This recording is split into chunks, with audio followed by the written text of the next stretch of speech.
eu sempre tenho que dar a mão pra ela, rodar tudo, aí daquele momento dela que ela vai pra lá, vai pra lá. Dessa vez eu fui toda.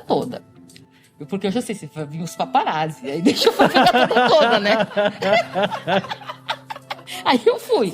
Eu já tava preparada, que é a quarta, né? Assim, já tava preparada, tava lá. Quando chegou lá no fundo, de frente pra aquela lá, ninguém ouviu, vou contar em off. Ela chegou no meu pé do ouvido e falou, de bundê. Aí eu olhei pra ela assim, sozinha. Porque ela queria ficar sozinha. Aí eu soltei da mão dela, soltou da minha mão e eu perguntei pra ela, você consegue? Ela falou, consegue. E largou de mim, aí todo mundo virou pra lá. Aí só ficaram em cima dela, tec, e eu peguei, dei meia volta e ficaram disfarçadamente. Olá, querido ouvinte, seja bem-vindo a mais um episódio do Mochiori, esse podcast que se propõe a promover diálogos que possam contribuir com o seu bem-estar aqui no Japão. Meu nome é Carlinhos Villaronga, eu vivo no Japão desde 2003, estou aqui na província de Shizuoka. Eu sou um homem branco, magro, de olhos verdes, tenho 1,78 m, barba, cabelo e bigode raspados com máquina na cor castanho escuro e uso óculos preto retangular. Um pouquinho de acessibilidade e inclusão aqui no início do nosso podcast. Esse episódio é bem legal porque ele foi gravado ao vivo em uma galeria de arte durante a exposição O Universo de Amanda, que tinha ali à disposição cerca de 70 quadros para a gente poder desfrutar dessas obras. Foi muito legal porque fazia um tempão que eu tinha vontade de ter contato com as obras dessa artista, que é uma artista brasileira que vive aqui no Japão, uma jovem de 14 anos, que foi diagnosticada com transtorno do espectro autista quando ela era pequenininha. Eu tive uma longa conversa em 2 dias de gravação com a Cíntia, que é a mãe da Amanda. Tive também a oportunidade de conhecer vários membros da família, então eu quero aqui deixar o meu agradecimento, a minha gratidão pelo carinho, pelo acolhimento e pela maneira muito gentil com que essa família compartilhou um pouco da vida deles comigo e a oportunidade de eu poder compartilhar isso com você. Você vai poder conferir esse diálogo, ou pelo menos parte desse diálogo editado aqui nesse episódio. As obras da Amanda são muito coloridas, tem muita textura, é muito agradável você poder desfrutar das obras. A Amanda não chama a exposição de exposição, ela chama a exposição de A Festa dos Quadros, e para isso ela se veste praticamente de princesa. Ela esteve na exposição com um vestido azul, com um cinto branco. Esse vestido ele tinha um lacinho de véu na altura do ombro que caíam para os braços. Ela estava com uma máscara cor-de-rosa, uma tiarinha brilhante, e o mais legal é que ela estava com uma bolsa artesanal confeccionada por ela mesma, né? Uma obra aí que não tem preço. A nossa artista estava ali embelezando o ambiente onde as suas obras estavam expostas. Então agora você vai poder conferir parte do diálogo que eu tive com a Cíntia e alguns membros da família dela. Um bate-papo muito legal e depois no final eu retorno para alguns avisos.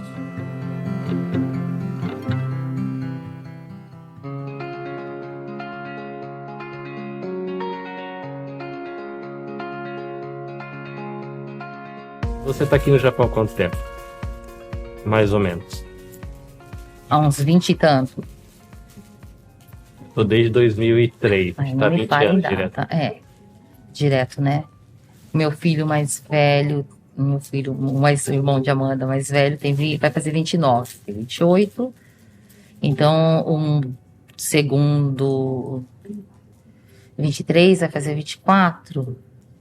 Uns 20, idade dele, uns 23, 22, por aí. 23 anos. O Japão sempre moraram aqui na região? Hamamatsu? Isso. Amanda é caçulinha? Amanda é caçulinha. Mentira.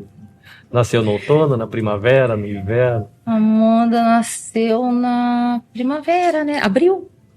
É uma época boa. Início ainda. da primavera, certo? Não é abril, maio? Abril. Era uma bebê quietinha ou uma bebê bagunceira? Não era quietinha, mas não era bagunceira. Não era bagunceira. Gostava de dormir à noite, que tem criança que gosta de fazer turno invertido, né? Não, ela tomava os leitinhos dela e dormia, Bem tranquilo. tranquila. Quando foi ou como foi que você começou a considerar a possibilidade de que ela fosse uma criança com desenvolvimento diferente? O que levou você a pensar? Foi alguém que observou ou você mesmo como mãe falou? Não, eu já a gente sente dentro, né? Porque, tipo, você já tem 2 filhos. Aí você olha e o desenvolvimento mesmo, depois dos 2 anos, não era igual. Compara, né? Mas, tipo, ela fazia tudo, mas era muito chorona. Na verdade, eu já sabia. Se você sente, só que tava esperando chegar na fase dos 3 aninhos, que tem que ter os desenvolvimento mesmo. Só que eu já sabia, assim, como mãe mesmo. Só que as irmãs, né, tudo ali, vem com aquele medo de falar que seu filhinho pudesse ter alguma coisinha, mas eu já sabia mesmo. E por conta própria, sem esperar, porque quando você leva para fazer aquele teste do 3 anos de idade. Aqui no Japão tem, né? Aqueles Tem. testezinhos. Ela foi fazer, normal. Não me indicaram lugar nenhum, normal. Só que para mim não tava normal. Ah, não tava, porque você meio que compara, né, o desenvolvimento dos seus outros 2 filhos. Que nem. Tudo bem, a criança chora, mas chorar muito, muito, não é normal. Alguma coisa acontece. Se você não tá sentindo, não tem doença nenhuma, nada, não é muito normal chorar muito. Por qualquer coisa. E não passava de 2 palavras, né? De 2 palavrinhas. As frases. As frases não passavam nunca de 2 palavrinhas. Com 3 anos, mesmo que você que nem... O mais velho falou muito rápido. O do meio falava igual um Pato Donald. Mas falava, entendeu? Igual um Pato Donald, assim, que só eu entendia, mas falava a frase. Agora ela, ou era tipo mamá, papá, tipo, não falava a frasezinha, nem que seja como Pato Donald ou qualquer outra coisa. Era só 2. Então, pra mim, não tava normal mesmo, 0, né? Fora o fato de ficar chorando muito. Aí que eu resolvi, por conta, já que estava tudo normal perante o médico, assim, tal, procurar. E aonde você procura alguma coisa? Eis a questão. Na época você já falava japonês ou ainda não? Não, mas, tipo, nunca precisei disso, porque sempre tem alguém, né? Que acompanha, assim, de casa mesmo, de família, junto. Mas aonde? Entendeu? Que se não tinha muita informação sobre isso. Do que? Mas ela chora muito, ela só fala 2 palavras. Se você acabou de levar ela para fazer uma avaliação de 3 anos do desenvolvimento e deu tudo ok, aonde eu levo? Se, tipo, o médico mesmo falou, tá tudo normal, pediatra comum, né? Tá tudo normal. Aí me veio na cabeça o psicólogo. Só que o psicólogo, se ela tava convivendo sempre em português, como que vai entendê-la? E aí? Foi aí que eu encontrei na Raice, o psicólogo brasileiro, né? O Tito, na época. Eu conheço. Você conhece? Aí eu fui até lá porque eu queria saber, né? Alguma coisa que ele me auxiliasse, assim, pra onde correr, porque é um psicólogo, ou podia ser um travamento dela, sei lá, né? Não sei. Aí ele avaliou, não avaliou nada, na verdade. Ele olhou tudo, ouviu o meu caso, lá o que eu queria. E na hora ele já me encaminhou para um lugar. Eu nem sabia para onde eu estava indo. Ó, você vai aqui. Na verdade, ele já sabia, porque olhando ele percebeu alguma Sim, coisa. Só que ele, como psicólogo, não é da área, ele não pode dar diagnóstico de nada. Aí ele me encaminhou para o órgão, que aqui no Japão é o Europiro, né? Que faz aqueles testes para ver do desenvolvimento. E foram horas, ainda foi a minha irmã que me acompanhou, horas infinitas. Só que o detalhe aí que foi, no meu caso, ocorreu tudo perfeitamente por causa do, como diz o meu médico, até hoje ele fala, né? São a riqueza nos detalhes, que geralmente os pais ficam com vergonha de falar. Eu não sou assim, eu falo detalhes, detalhadamente. O fato, tipo, igual eu te contei de entrar debaixo da mesa, que pra gente pode ser até birra de criança, assim, tal, coisinha besta. Mas pra mim não passava, não. Eu falava tudo. E essa daqui ficava doida, a minha irmã, né? Eu tenho amizade com vários detalhe. psicólogos e eles falam que uma dificuldade, às vezes, de você fazer um diagnóstico legal para ajudar a pessoa é justamente porque a pessoa esconde o que está acontecendo. Exatamente. Você tá bem? Tô bem. Aí a pessoa não tá conseguindo comer direito, tá tendo dificuldade de dormir, fica agitado e a pessoa não fala. Aí o psicólogo, ele tem que fazer o diagnóstico a partir do que você compartilha. Exatamente. Senão fica torto o diagnóstico. Exatamente. Como que vai fazer um diagnóstico se você, ou te receitar uma medicação, se você não conta os seus sintomas, assim. E no caso, como ela ia contar, tinha que ser eu que ia passar tudo dela, né? Mas tem pessoas que mesmo ficam com vergonha de passar aquele que você tá sentindo. Mas não adianta ter vergonha, porque como que ele vai? Não tem jeito, tem que fazer. E o processo todo até você receber o resultado e o diagnóstico, foi quanto tempo essa jornada? Olha, no meu caso foi muito rápido, que tipo assim, eles não te avaliam assim, ela tem autismo. Eles falam, ela tem características do espectro. Não tá dizendo que tipo assim, eles não falam, não dá o diagnóstico assim. Leva tempo para dar para falar, afirmar que ela é autista, pelo menos aonde eu vou, entendeu? Porque nesse período que vai começando o tratamento, tem a medicação, que nem no caso a Amanda não dormia. Aí ela não consegue relaxar para Não, ela não dorme mesmo, não dorme, zero, não dorme. Aí ela começou aquele processo que ela tem que tomar melatonina. É melanina? Eu esqueci o nome disso, que depois você pesquisa então, o nome desse negocinho que eu não me esqueci. Do cérebro lá. Ela não tem. Ela não fabrica. Então, tem pais que batem nessa tecla, né? Isso que eu fico louca. Que batem nessa, mas o meu filho dorme. Mas aí o médico dela fala, o psiquiatra infantil, né? O neuro. Não é o fato de você estar com o olho fechado, quer dizer que o seu cérebro tá dormindo. Ele tá acordado. É por isso que já acorda naquela loucura.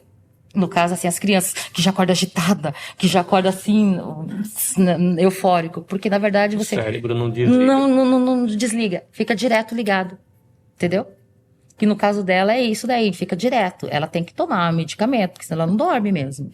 E com que idade mais ou menos que você teve uma posição médica que falou assim, não, realmente é? Não, é porque assim, aí sempre ela recebeu aquele acompanhamento, né? Desde pequenininha. Então ela tem características de autismo. Que nem ele jogou assim, ela é autista, não falou. Ela tem características. Mas, tipo, é um modo bonitinho, carinhoso, assim, de, tipo, acarinhar a mãe, né, na verdade. Pra não ser um choque pra família. Porque pode ser que com o tempo, não foi? Ela vá perder as características. Pode ser que sim, pode ser que não. Ou vai aumentar características. Que nem a Amanda é diagnosticada como dietocosta, montanha-russa. Ela é assim. Durante ela não o tem. dia. Não. Durante a vida dela mesmo. Sim. Assim, ela é sim, daqui a pouco ela tá muito bem. Aí tem época que ela tá terrível. Aí ela assim. É uma montanha. Agora tá sendo o dietocosta de infantil, que tá assim. Esse ano tá mais calminho, né? Tá mais assim, porque já tá virando a fase de adolescência, né? Com 14 anos, a questão hormonal também, né? Vai mudando, vai se desenvolvendo. Isso. E como foi para você como mãe, para a família, viver esse processo e chegar, não, ela tem características de autismo, então é uma criança atípica, né? Você falou, eu comparei com o desenvolvimento dos meus filhos, foi diferente. Como é que foi lidar com esse sentimento? Porque eu já conversei com pais que têm crianças atípicas, crianças com deficiência motora, cegos de nascença, e existe um processo ali de aceitação, às vezes de negação, de não saber o que lidar com aquilo. Existem famílias que escondem a história da criança ou a própria criança. Como é que foi para você como mãe, e você tem, né, a sua comunidade em volta, né, os familiares, como é que foi lidar com essa notícia e com essa experiência? Para mim, na época, né, que eu tava procurando, é porque eu sabia que minha filha tinha alguma coisa. Alguma coisa tinha, porque não tava normal mesmo. Aí, na parte do desenvolvimento dela, assim, que nem eu já falei, né? Mas em receber, eu me lembro, nunca vou me esquecer, foi a palavra de Reichou, cara, que o médico soltou. Eu nem sei que palavra que ele usou como característica, mas ele soltou de Reichou no meu cérebro, assim. Essa palavra... Reichou seria o autismo. transtorno do espectro autista. Isto, ele soltou essa palavra. E essa palavra entrou pra mim como uma faca, vou dizer a verdade pra você. Eu levei um choque tão grande, que eu quase morri na hora. Porque nunca, eu vou ser sincera, na minha ignorância de vida, eu nunca tinha ouvido falar em autismo. Não sabia o que era. Nem em português essa palavra. Porque não era comum, eu acho, assim, você se ouvir falar nada na época. Mas quando eu ouvi a palavra, porque autismo ainda é mais bonitinho que de rechô, eu acho, pra mim ouvindo assim, né? Mas a palavra de rechô foi um soco na boca do meu estômago, porque eu pensei que na época eu tava assistindo, lá vai eu com a minha história, na época eu tava assistindo uma novelinha japonesa que me mandaram pra assistir, que era linda, você chora e tal. Como que é o nome? Um litro de lágrimas. Falar essa é pra você chorar 25 litros de lágrima vendo a novela, né? Eu tava assistindo linda. eu tava finalizando essa novela. Aí dá vontade de chorar, porque quando ele falou, me arrepia, de verdade, porque quando ele falou essa palavra, me mataram na hora, que eu parece que tiraram as minhas pernas, meu tudo, porque eu pensei que fosse essa doença.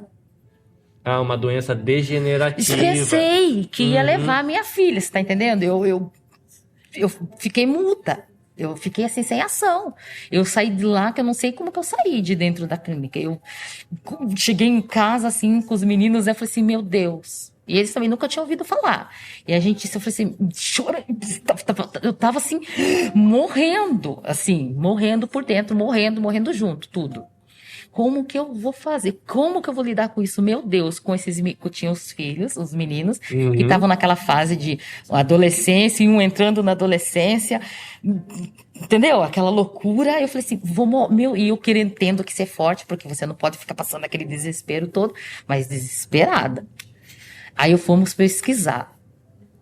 Aí eu coloquei lá a palavra lá em português, tal, pesquisando o autismo. Aí eu lendo. Eu nunca vou me esquecer. Os meus meninos lá, isso tamanho, é isso aqui. E eu lendo. Eu vou ser sincera, a minha reação foi essa. Eu li o que era autismo, li tudinho, tá. No final, eu vou bem sinceridade, eu soltei uma gargalhada. Soltei. Porque não era uma doença, era um transtorno.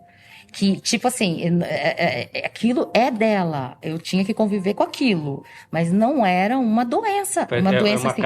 A parte da característica isso, dela. Não era uma doença. Tipo, minha filha vai morrer daqui a um tempo, ela vai perder todo o movimento, ela vai perder a fala, ela vai perder... Né, igual da novelinha lá, que ficou lá. Eu não sei como que eu ia lidar com isso? Não sei. Entender que era um transtorno do espectro autista, considerando a imagem que você criou, foi um alívio. Foi um alívio. Por isso que todo mundo acha esquisito, porque você deu risada. Eu dei risada porque eu tava imaginando que era uma doença que ela ia morrer.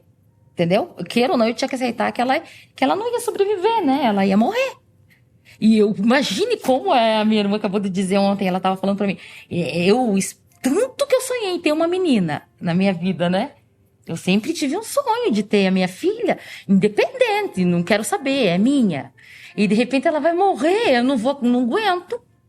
Entendeu? Então, pra mim, eu vou dizer a verdade pra você, foi um alívio. E dali em diante, foi aí que eu comecei a entrar, que eu já sabendo que era um mundo diferente, e não adianta você se encaixar, tentar tirar ela pra fora, tentar moldar ela pra ser igual a gente, tentar entrar no mundo dela pra...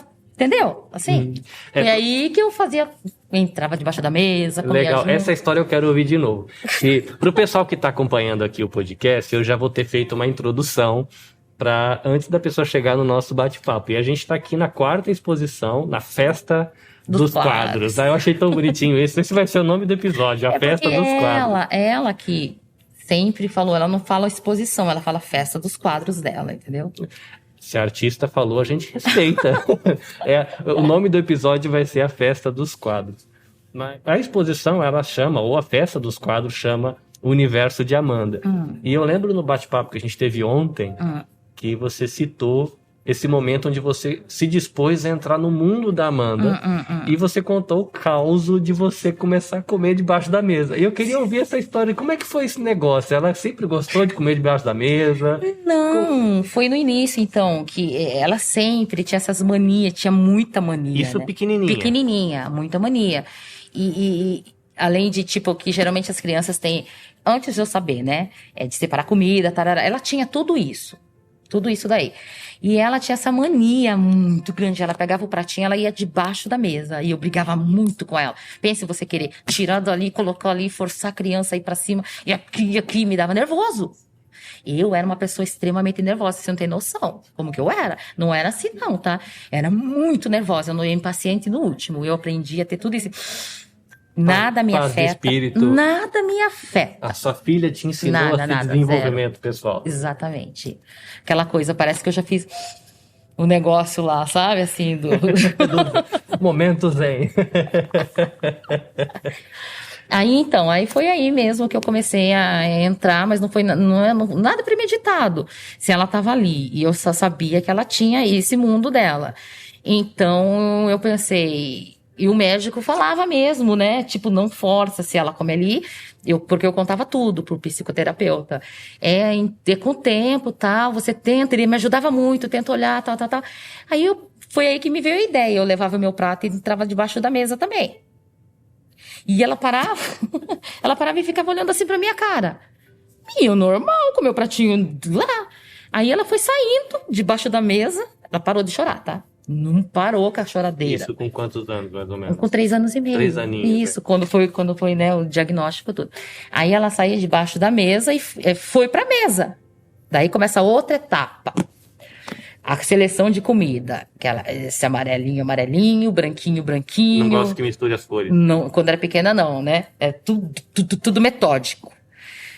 E não queria isso, não queria... Tudo assim. Se ela comia o arroz, que é branco, ela não comia mais nada de outra cor. Se ela comia o que era amarelo, ela não comia mais nada das outras cores. Era assim. Aí eu falei assim, meu Deus, e agora? Como ela tem aquele problema do intestino, que não consegue... Eu tenho muita história, né, pra contar. Meu Deus, tá, pula essa parte. Aí eu vou dar comida, tá? Aí o que acontece? Entrei comigo, e agora? Como? Porque se o psico dela, ele dava, não dava pra ele falar, mas ele dava ideia. Aí eu pensava assim, consegui tirar ela debaixo da mesa, ok. Entrava debaixo da mesa, ela começou com o tempo assim, e saiu debaixo da mesa e foi entrar no meu mundo também, pra cima da mesa. Uma vez que eu entrei no mundo dela, embaixo da mesa, ela foi pra cima da mesa. Com a gente, assim, tudo. Aí, agora, e a comida? Pensando, e ela gostava, assim, ela gostava de personagens, tudo. Ela era apaixonada pela Miffy. Pela Melanie, que era a marronzinha, a coelhinha da orelha, sabe? Que é da boquinha X lá, né? A Melanie. E eu comecei a levar os negocinhos dela pra cima da mesa, colocava na frente do meu rosto, assim... comia tudo, os negocinhos lá, fazia o pratinho pros coelhinhos lá e E ela ela ria e começava, sim, entendeu? Assimilar que tinha que, de tanto que ela gostava desse bonequinho. E começou a comer, tudo misturadinho. E quando foi que a tinta chegou nessa história? Ah, não, a tinta já vem de muito tempo. A tinta já vem desde quando ela era bebê, que ela ia para debaixo das... gatinhando, pegava aqueles coisinhos de inogu dos irmãos, tal. Kit de arte da escola, né? Isso, estragava tudo. Aí, que foi na época que tinha que puxar ela de dentro, que eu já mencionei o negócio da coordenação motora lá, que ela não ia ter coordenação motora. Podia ter ou não podia ter. Mas, tipo, meio que preparando, né? Que pode ser que ela não venha a ter coordenação motora, porque ela não conseguia segurar as coisas. Isso daí era com 3 anos, 4, por aí, que já, entendeu? Imagine 4 anos, você não conseguia, tudo caía da mão. Ela não tinha aqueles brinquedos de bloquinho que você vai encaixando, zero, ela não encaixava aquilo ali, tipo, levava o dia inteiro para encaixar um bloquinho, entendeu? Esse tipo de coisa. O tesoura, ela não tinha noção, para você ter uma ideia, segurar uma tesoura. Você viu ali? Ontem ela tava aqui cortando e colando. É que eu trouxe uma tesoura de criancinha, mas na verdade ela usa big. Minúscula ela corta assim, sabe? Então, eu já meio preparada. Eu falei assim, mas eu não tava nem pensando em coordenação. Eu não tava pensando nisso daí. Se ela não tiver coordenação, mas tá viva. O importante é tá viva, entendeu? Independente. O que eu queria era... Se ele falou que tinha como puxá-la, assim, seja que for... A chance de puxá-la alguma coisa para ela ficar mais... Arte, Não era nem questão disso, era questão do bem-estar dela mesma, de ver ela feliz, entendeu? Assim, alegre, feliz, fazendo alguma coisa. Aí foi aí que não adiantava dar nada pra ela, seja de qualquer coisa, né? Que me lembrei uma coisa que tava na cara, que eram os Xenogus, né? As tintas guache, aqueles tubinhos. E ela era viciada em Hakuen Shop. Porque ela ia fazer a festa, catava um monte daquele, sabe? A lojinha de R$1,99 do brasileiro do Japão. Exatamente, é o vício dela. Levou a ela presente, dá um negocinho do Hakuen lá, e ela já, aquilo dessa parte aí, ela já é o sonho. Não adianta nem você ficar esquentando a cabeça com o que vai dar pra Amanda, entendeu? É tinta, é lantejola, essas coisinhas de... Teipo, papel, damboro, essas coisas aí, tá. Aí ela começou, eu colocava aquele chito no chão assim, e ela ficava nas papeladas lá pintando. E quando foi que teve esse primeiro olhar de falar, olha, essa garota tem um talento Então, foi fora na da média? escola, foi na escola dela que eu levei, porque ela usava muita tinta em casa. Eu queria saber, né, se era a escola, porque não, que você não tem noção. Era exagero muito, né? A obsessão pelas tintas. E eu pensei que geralmente quando a criança fica assim é porque tá fazendo alguma coisa na escola. A verdade é essa, né? Aí um dia, numa reunião, e na escola dela tem tradutor. Aí veio o tradutor, né? Que já era um artista também, que foi que começou no início, né? Que estava com a gente, que agora eu estou sozinha. É eu que tô tomando, porque eu falei assim, eu vou tomar frente de tudo agora, né? Aí ele quando eu mostrei pra professora, assim, ela falou, não, aqui é limitado, não se usa, justamente porque é limitado, não tem tinta, não usa tinta. Se usa, é um punhadinho sabe, que você faz na hora ali, que fazendo... Não usa tinta, e eu fiquei intrigada com isso, que foi onde que eu mostrei. Da onde veio a paixão que dela é por isso? tinta, né? Exatamente. Aí ele falou assim, ficou maravilhado, porque, tipo, era uma obra de arte no papel. Só que eu jogava tudo fora, né? Não assim, você falou, já ouvi muito dizerem pra mim, você é louca. Você jogava fora. Mas é que, tipo, as pessoas também não têm noção da quantidade que juntava. Os filhos fazem 80 desenhos, a gente guarda 2 e o resto é brincadeira de criança. É o que vem né? da escola, entendeu? Uhum. Porque, nossa, agora você imagina você acumular caixas e mais caixas de desenho lá. Nossa, que coisa! Tipo assim, não tem. É meio. Eu não digo um ou outro que você vai guardando, mas tudo não. A gente não guarda, imagina. Mas eu já ouvi muito me chamarem de louca por jogar tudo fora. Mas não tem como, zero, né? Então, dali para diante foi os especialistas de universidades, tal, que foi levado ao trabalho dela para olhar tudo, né? Porque para saber direito do que se tratava. E sem mencionar na época que a Amanda era uma criança que tinha autismo, idade, não foi mencionado ela nada. Tinha 7 anos. Levaram para cá, por favor, avaliem essa obra tipo e não falaram assim, quem que era. Assim, Então, já foi dito de cara que, tipo, quem que fez, quem queriam saber. Aí, quando foi dito que era uma criança, não falou nem que era autista, que era uma criança, já foi aquela comoção, porque é inacreditável, porque o tempo que leva para se fazer um trabalho da época, agora não, que já mudou totalmente o traço dela, já subiu já, né, de nível. Mas, tipo, na época, era assim, você tinha que estudar uns 30 anos para se chegar naquele ponto. Uma coisa que ela tirou do coração, porque com 7 aninhos não tinha nem referência de ler um livro, ver um documentário. Imagina. Ela não assiste televisão, Amanda. No iPad, só música. Ela não gosta de interagir com imagem. Não assiste televisão. Não joga videogame, não faz nada dessas coisas aí. Ontem, quando ela estava aqui fazendo a arte dela aqui no cantinho, e era arte no sentido de arte mesmo, né? Ela estava cortando o jornal. Ali. Você pensa que é uma bobeira, mas ela tá fazendo pedaços de alguma coisa, que isso daí ela não faz de um dia pro outro, não. É um processo. Só lá na frente você vai ver o que ela tá montando de verdade. E ela constrói mesmo. Com todos os detalhes mínimos, assim, que a gente E eu percebi que ela tem uma conexão com você, ela conversa, Assim, tem a questão do olho no olho no olho. olho. Mas eu percebi que mesmo com os outros membros da família, essa conexão não é natural. Não. Ela tá ali, ela Não. circula. Sim, mas- mas em geral, o único que Olho assim, no olho. sou eu mesmo. Zero, o resto, ninguém mesmo. Que eu percebi que ela estava perto das primas, perto da tia, Sim, sim. ela fica em volta. Ah, não, o mas que acontece não- é que faz desde o final. Não, até então não era assim. Ela tá com essa mania desde dezembro. Na verdade, o médico falou que não tem nada a ver, mas não adianta, para uma mãe, não adianta você falar que não tem nada a ver. Tipo, não tem nada a ver. É eu que sei, né? Eu fui ver, ela vivia enchendo o saco porque queria ir no cavalo. Eu procurei, assim, a gente se matou de procurar onde tinha um lugar que aceitasse, que fizesse ecoterapia. Já chamou lá no Maquinorrara. E a gente subiu pra lá. E ela não conseguiu, ela não subiu, tá? No cavalo. E ficou naquela tentativa, vai no cavalo, sobe, não subiu no cavalo. A gente não força ela a subir no cavalo, tá?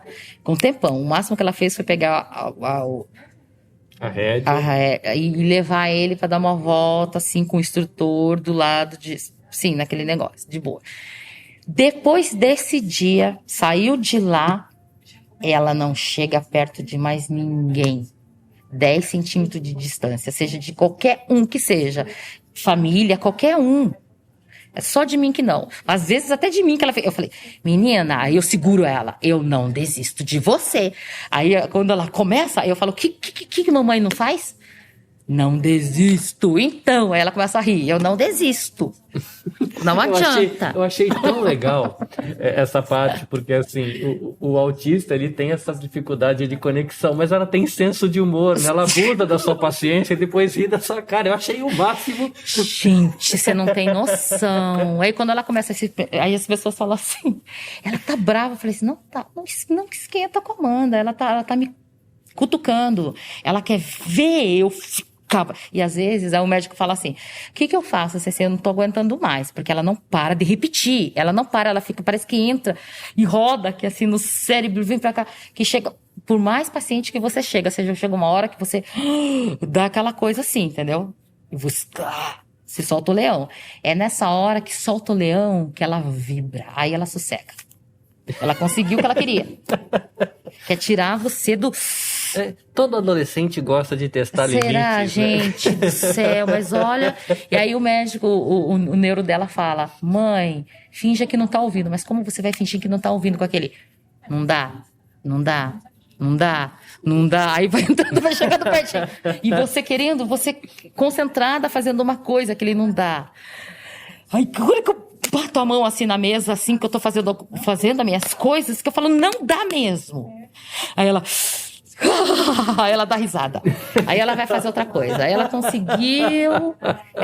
Às vezes eu finjo que eu tô assim, pra ela poder parar rápido. Ai, que ótimo. E é assim, porque que nem ontem eu tenho que dar um trimelique pra ela poder parar, porque senão ela não ela continua. Ela ri e fica tranquila. Fica tranquila. Mas eu achei o sorrisinho dela de conquista tão ótimo. Foi muito bom. Você viu? Sorriu. Depois que eu tive... Foi alguma coisa, ela pôs a mão no rosto, fez um sorrisinho. Foi muito bom. Ela tava irritando, você vê, ela tava pra mim pegar e... O meu filho mais velho pega no pé da minha esposa. Sério? Fica e joga a camiseta na cabeça, aí vem, empurra, aí pega e não sei o que, empurra. Aí na hora que ela dá um chilique, ele sai dando risada. Até hoje, 20 anos. Gente, olha... Ai, meu Deus do céu. É assim. E hoje qual que é a rotina da arte dela, né? Ontem ela estava aqui fazendo os recortes, brincando com o jornal, pedindo cola, né? Sim, mas ela quer cola, mas dentro daquele meio ali tinha um tubão desse tamanho. Aí eu pensei, vai ver que ela quer mais um. Eu acho que é isso, que ela quer mais uma justamente para usar toda aquela que tá ali. Porque ela faz o negócio, ela constrói, como ela não tem equipamento e eu só dou isso. Cola, papel, é isso. Mais que isso eu não dou. Então ela não tem como fazer o que ela faz. Ela produz o que ela quer. Se ela quer deixar um negócio duro, ela vai fazer aquela cola endurecer. Você tá entendendo? O que ela tem, ela produz o equipamento que ela quer.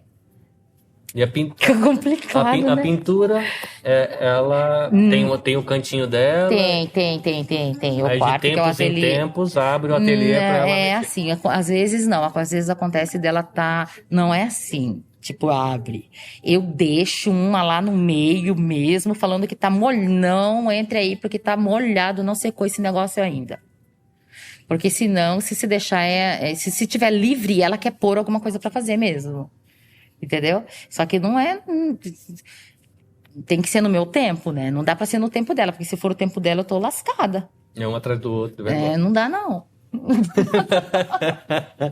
Você citou a questão da escola especial. Como é que funciona esse negócio de escola especial aqui no Japão? É como se fosse um shogaku, um chugaku, né? Que seria o ensino fundamental.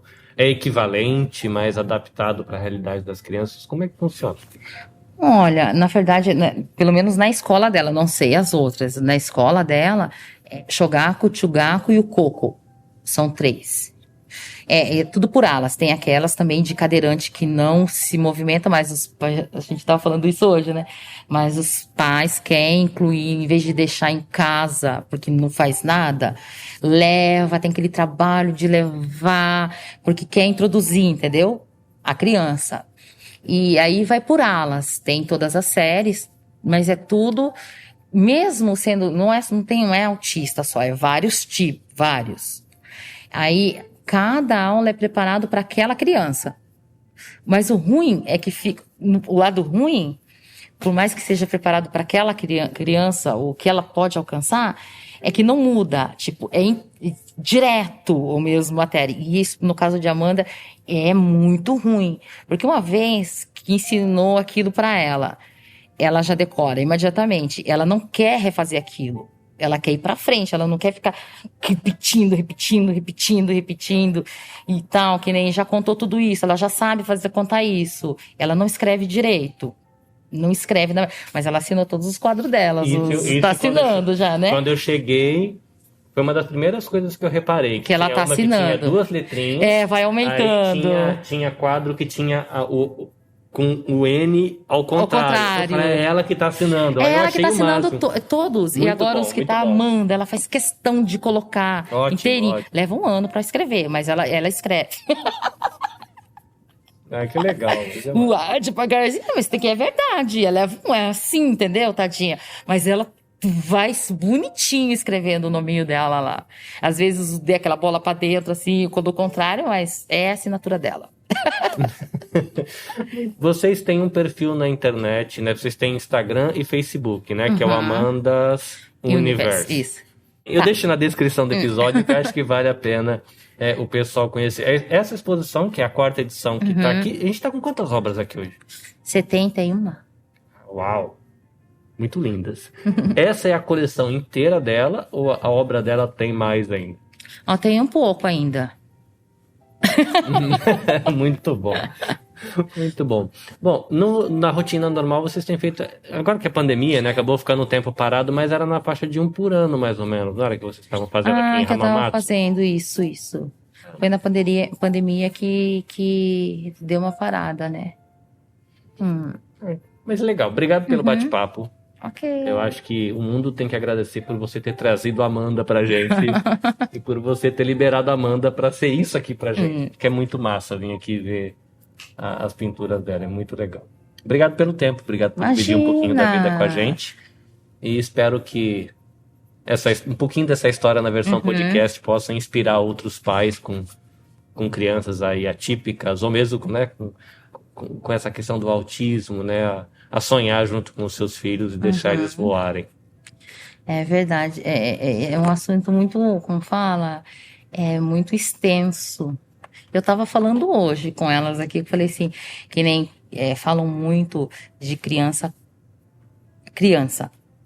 com autismo. Aí e todo mundo, você tem que falar, ajudar os pais, e eu já estava pensando, é falta de tempo mesmo, mas eu já estava, como eu estou com ela, estou passando por um monte de fases, e eu falei assim, quer saber, eu não vou focar nas crianças pequenas, porque as crianças pequenas são as crianças pequenas, e ninguém fala do autista adolescente crescendo, porque elas crescem. E as dificuldades são totalmente diferentes. Você tá entendendo? Verdade. São fases. E é muito assunto. Bom. Mas por hora, esses 2 dias Sim. de prosa foi um prazer. Foi muito legal conhecer vocês. Espero a gente poder se encontrar pro café, né? A gente tem um café aí, né? Tem que marcar um café pra gente experimentar, tomar um café e trocar mais ideias. Vai ser muito legal. Obrigado. De nada. Uma honra. O prazer foi meu. Antes de ir embora, eu quero reforçar aqui o meu agradecimento à família da Amanda por ter me recebido. Agradecimento a Cíntia, ela gastou várias horas conversando com a gente, contando um pouco da jornada da família, do desenvolvimento artístico da Amanda, das obras, contando das tintas, das cores. Então foi um tempo muito especial. Obrigado, Cíntia, por esse tempo que você dividiu com a gente. Quero lembrar você também, ouvinte, de que o Motiori Podcast está disponível no Spotify, na Apple Podcasts, no Google Podcasts. Então você pode escolher aí o aplicativo que você se sente mais confortável para ouvir o nosso episódio. Se você quiser acompanhar o meu trabalho, você pode seguir @nabecast.jp. Lá você vai poder se manter atualizado das publicações do Motiori e também de outros projetos nos quais eu estou envolvido. Tá bom?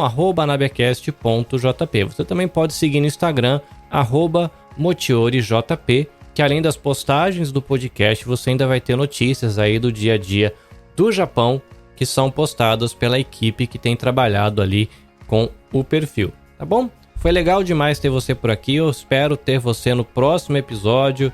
Até a próxima, sayonara!